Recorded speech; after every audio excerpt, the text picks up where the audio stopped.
আপনি কেন এসেছেন? আমি কমিশনার চৌধুরী আলমের বড় ছেলে। আমি আসছি আমার আব্বার গুম মামলাটা আইসিটিতে দায়ের করতে। কি অভিযোগ? অভিযোগ করি 2010 সালের 25 জন প্রথম গুম হয়, শেখ হাসিনার আমলের প্রথম গুম।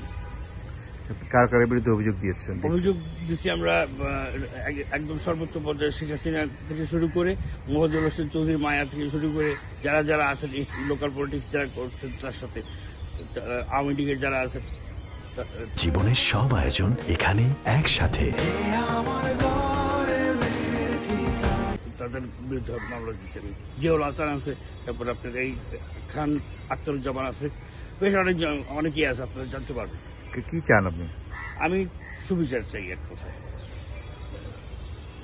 আমি 15 বছর মামলাটা নিয়ে বহু ঘোরাঘুরি করছি, বহু ধরনা ধরছি, বহুবার বিচার চাইছি। আপনারা দেখছেন মায়ের ডাক সংগঠনের মাধ্যমে আমরা বেশ কয়েকবার আমাদের মুভমেন্টগুলো দেখছেন, আন্তর্জাতিক মিডিয়াগুলোতে আমাদের ইয়েগুলো আসছে, কিন্তু আমরা কোথাও সুবিচার পাইনি। এখন অবস্থার পরিবর্তন হওয়ার পর আমরা এখন চাচ্ছি যে আমাদের মামলাগুলা সুবিচার আশা করতেছি। Thank you.